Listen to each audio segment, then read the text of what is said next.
샬롬입니다. 세계로 선교의 이종인 목사입니다. 오늘은 손안의 독, 스마트폰 신을 어찌할꼬 부모여에 대해 말씀을 나누고자 합니다. 오직 우리 주 곧 구주 예수 그리스도의 은혜와 그를 아는 지식에서 자라가라. 영광이 이제와 영원한 날까지 그에게 있을지어다. 그리스도인은 예수님을 아는 지식에서 성장해 가야 합니다. 사람은 각 시기마다 결정기가 있습니다. 3세 이전에는 유의미한 양육자인 엄마와의 애착관계가 형성되어야 이 세상은 안전하게 살만한 곳이라고 신뢰하게 됩니다. 6세까지는 주도성을 가지고 행동할 기회를 주어야 합니다. 그렇지 않으면 스스로 할 수 없는 존재라는 죄책감이 쌓이게 됩니다. 6세 이전에는 부모의 칭찬과 인정과 존중으로 자신의 소중함을 알게 되는 자존감이 형성됩니다. 13세까지는 통제력, 근면성과 성취감, 내재적 동기를 길러줘야 하는 결정기입니다. 통제력은 만족 지연, 충동 억제, 판단 억제, 유혹 저항 등을 통해서 길러집니다. 안 되면 열등감이 생기게 됩니다. 이 시기가 지나면 이런 특성들을 길러내기가 더욱 어려워집니다.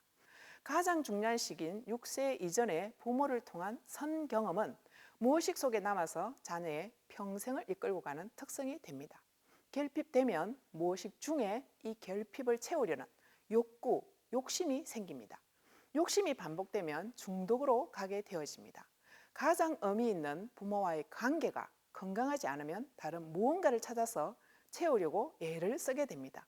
영적인 성장도 마찬가지입니다. 가장 유의미한 하나님과의 사랑의 관계가 기본이 되어야 영적 성장을 할 수 있습니다. 요즘 시대의 가장 큰 문제는 스마트폰입니다. 우리의 두뇌는 전두엽, 척두엽, 후두엽으로 이루어져 있습니다. 특히 전두엽은 총사령관 역할을 합니다. 생각, 창의력, 판단력, 긍휼, 도덕적인 것을 관장하여 온 정신과 몸을 어거합니다. 손안에 든 독약인 스마트폰을 눈으로 보게 되면 후두엽 시상으로 보내서 전두엽으로 오게 됩니다. 전두엽에서 손가락 근육에 지시를 내려 화면을 터치하게 되어 있습니다. 그런데 게임을 자주 하다 보면 이겨야 하기 때문에 시간 싸움인 것을 두뇌가 압니다. 눈에서 후두엽으로 갔다가 전두엽을 거치지 않고 바로 손가락 근육으로 가게 만드는 시스템을 만들어 버립니다. 우리 자녀 속에 어떤 종류의 결핍이 있든지 간에 스마트폰을 통한 쾌락의 욕구가 그 결핍을 채우게 되고 뇌의 엔돌핀, 도파민, 호르몬은 더 강력한 것을 달라고 아우성쳐서 견디지 못하게 합니다. 생각하는 전두엽은 더욱 쪼그라들어지고 틱 증상, 정서불안, 집중력 저하, 공격적, 공감 못함, 대화가 안 됨, 폭력, 현실 무감각 등의 현상이 도출이 되게 합니다. 본래의 뇌 기능이 저하되고 강렬한 자극에만 반응하는 팝콘 브레인, 델타파 상태가 됩니다. 특히 0세에서 10세의 뇌는 중요치 않다고 생각되는 신경망을 가지치기 합니다. 가지치기 된 신경망은 되돌아오지 않습니다. 디지털 기능을 계속 사용하면 뇌가 테러를 당하는 것입니다.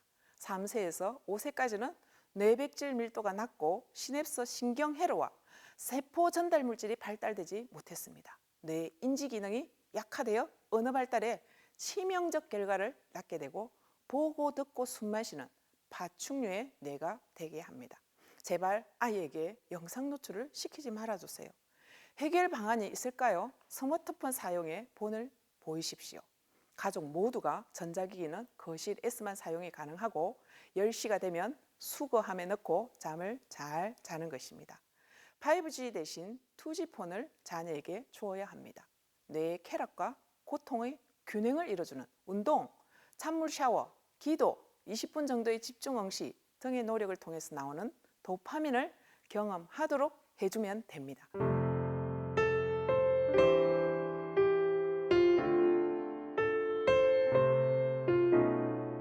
다이돌핀은 엔돌핀에 4000배의 만족을 주는 호르몬입니다.